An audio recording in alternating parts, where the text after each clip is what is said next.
Okay, so the stock market today, S&P 500 closes higher after Trump denies plans to fire Powell.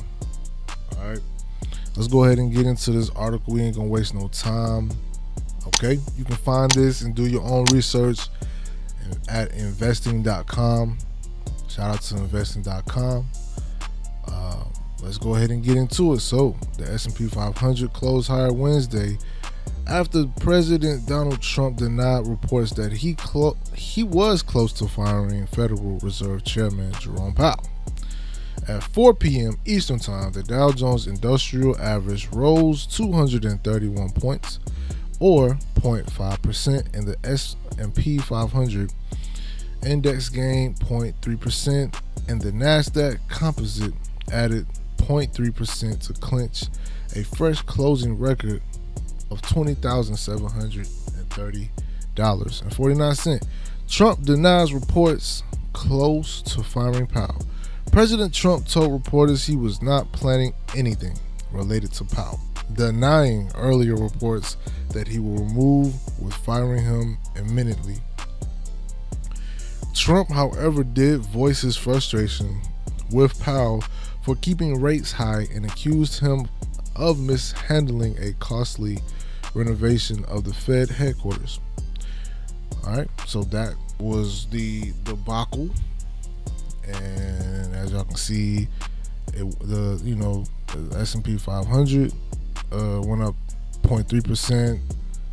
The Dow Jones went up 231 points. So, the decisions that's being made by Trump determines the stock market. All right. Wholesale inflation remains unchanged in June. U.S. producer prices held steady on a monthly basis and grew at a slower annualized pace in June, restrained in part by a decline in travel accommodation services, costs that help offset climbing prices for final demand goods. In the 12 months through June, the producer price index advanced 2.3% after rising by 2.7% in May. Labor Department data showed on Wednesday. Month on month, the reading stood at 0.0%, slowing from a prior level of 0.3%. Economists had projected a yearly of 2.5% and 0.2% on a monthly basis. The new report comes after data on Tuesday showed that U.S. consumer prices grew at a faster pace in June, indicating that the impact of President Donald Trump's aggressive tariff policies may be starting to emerge. Headline consumer price growth came in at 2.7% in the 12 months to June, compared with expectations of 2.6% and May's reading of 2.4%. Month on month, the figure was 0.3%, up from 0.1% in May, in line with projections. The Fed's Beige Book is also due to be published. The report is released 8 times a year, brings together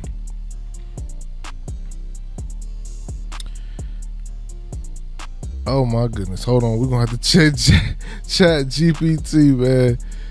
Oh man, anecdotal information on current economic conditions, including interviews with businesses, economists, market experts, and other sources.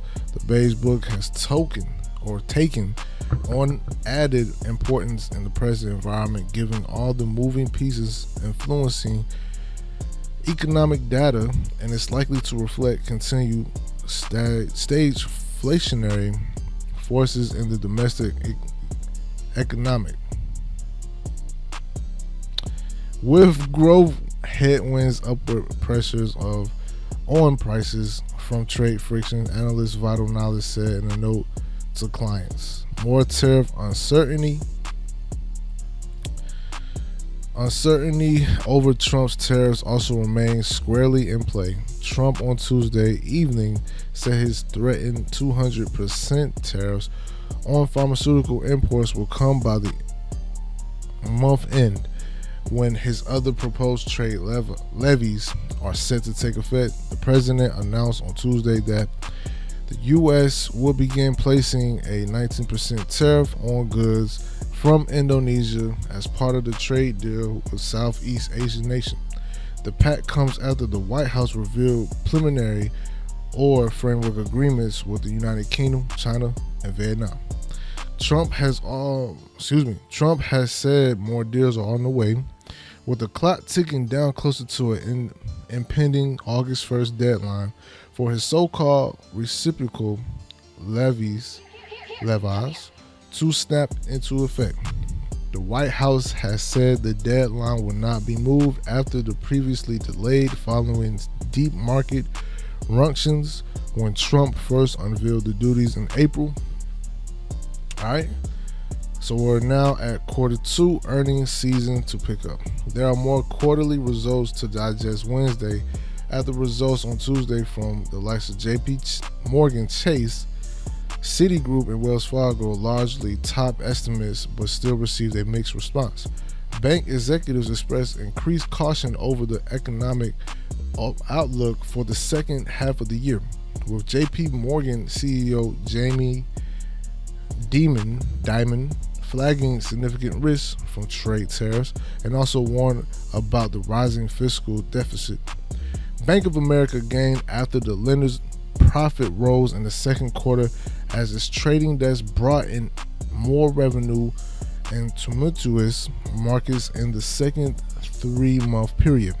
Goldman Sachs says stock rose after the investment bank's profit jumped in the second quarter as turbulent markets lifted equities trading revenue to a record and pick up a deal-making boosted investment banking. Morgan Stanley stock fell despite the banking giant's profit climbing as market volatility buoyed. I don't know, that's not how you say it. It's a buoyed. There we go. Buoyed its trading desk. Elsewhere, Johnson & Johnson stock rose after pharmaceutical giant lifted its full-year sales forecast, even as headwinds loom from potential U.S. tariffs and some of the imports. Tesla Inc.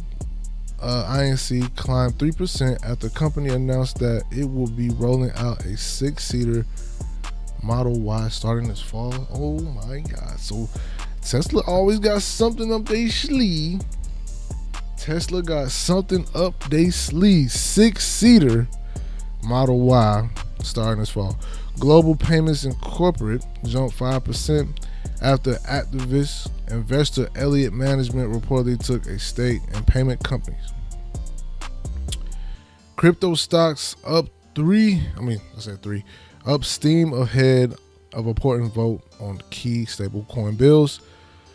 Crypto-related stocks, including Circle Internet Group, Coinbase Global Incorporated, and the Marathon Digital Holdings, NASDAQ, jumped on rising hopes that both stablecoin bills, the Genius Act and Clarity Act, he will pass this week. The bills, which if passed, are expected to supercharge the use cases for crypto, failed in a House vote on Tuesday, but are now expected to advance. Oh man, so let me just read these comments. Trump denied fire Powell. When market is tried to pull back, he is a taco. It means Trump will do it again because man's character will never be changed. I think before August, when tariff effects shall shallow the market, he will very sure pick the Powell card up again. Taco Trump. Political gossip is the driver of stocks today. What a farce. I've said this many times. Trump politicizes everything. So these are the comments from investing.com. All right. I want to get into this little article real quick. All right, so Couch Tard pulls $47 billion takeover bid for 7 and I. All right. I don't know if that's a mistypo. I don't know. So Canadian retailer. Hold on, let me read y'all the title of this. So a man walks past the logo 7-Eleven displayed at their convenience store in Tokyo, Japan, March 6, 2025. He must have knew they was taking pictures. He was like, let me get up out of here. All right. Canadian retailer elimination couch Tarte said on Wednesday it was withdrawing its $47 billion takeover bid for 7&I Holdings, city of lack of constructive engagement by the Japanese retailer. The surprise move marks end of a year-long attempt by Circle K operator Couch Tarte to create a global convenience store giant by acquiring the company behind 7-Eleven. There has been no sincere constructive engagement from 7&I that will facilitate the advancement. So keep flying by my face. Okay. Facilitated the advancement of any proposal, contrary to comments made by public. 7&I representative Couch Tarte said in a letter to his board of directors, rather you have engaged in a calculated campaign of obfuscation and delay to the great detriment of 7&I and its shareholders. The letter said 7&I has been seen as a test case for corporate Japan's willingness to entertain foreign takeover bids, with the withdrawal coming to Nippon Steel was able to acquire U.S. Steel in a $14.9 billion transaction. 7&I said it was not immediately able to comment. Coach Tarte raised its offer to $47 billion from $38.5 billion in October last year, and March offered to increase its further if the Japanese firm cooperated and revealed more financial information. It was also working with 7&I on a store sale plan and a bid ease some regulatory hurdles. Coach Tarte attempts at cementing his acquisition had gathered steam after a rival $58 billion white knight bid from 7&I Holdings founding family, ending after falling to get financing. The companies had inked a non-disclosure agreement, a NDA, earlier this year, but the quantity and substance of permitted due diligence, including at two tightly constrained management meetings, have been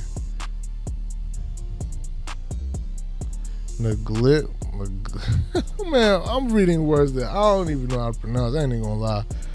Let me say it in my head before I say it. All right. Negligible. Wow. Couch Tarte said in a letter. At this point, we had no visibility into whether or when we might receive any further information.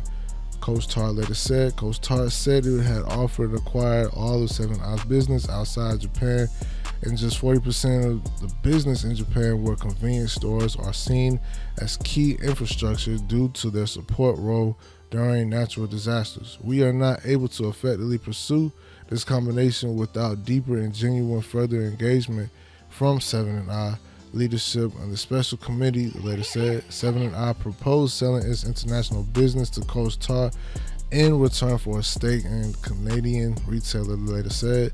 Such a deal would not deliver significant premium that was offered to your shareholders in our transaction proposals, the letter said.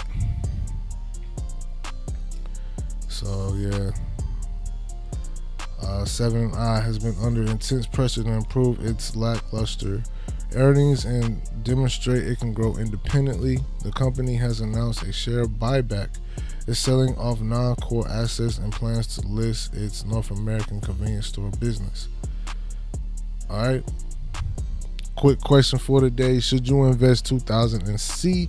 Right now, ProPix AI are model portfolios created by investing.com, which identify the best stocks for investors to buy now. The stocks made that the cut could produce monster returns in the coming years. is see one of them, click on the Unlock Pro Picks AI to find out. All that being said, shout out to Quality Surveillance Systems. Make sure y'all go to their website. The website is under reconstruction and it's a work in progress, but we're going to give you the best surveillance that you need to dispatch any police officer in your neighborhood, around the way, near a movie theater near you, whether you're taking your girl out, making business plans at the bank. You can have your surveillance on your phone. Anybody that jumps over that fence, touches your dog, waters your plant without your permission, without your consent, AI generated cameras will dispatch police officers to your home, to your business, to your place of land, to your job, you name it. All right. All that being said, thank you Quality Surveillance Systems for sponsoring all of my videos. I want to say thank y'all. If you made it this far, put a 1 in the chat, in the comment section. All right, I'm about to get some rest. As you can see, I got bags under my eyes. Been working, guys. Thank y'all for tuning in. Thank y'all for watching. We have almost reached 35,000 impressions for this month, and it's already the 16th. So we got a lot of work to do. Let's hit the 100 millions and let's keep going, baby. All right, love y'all. See y'all later. We out. Okay.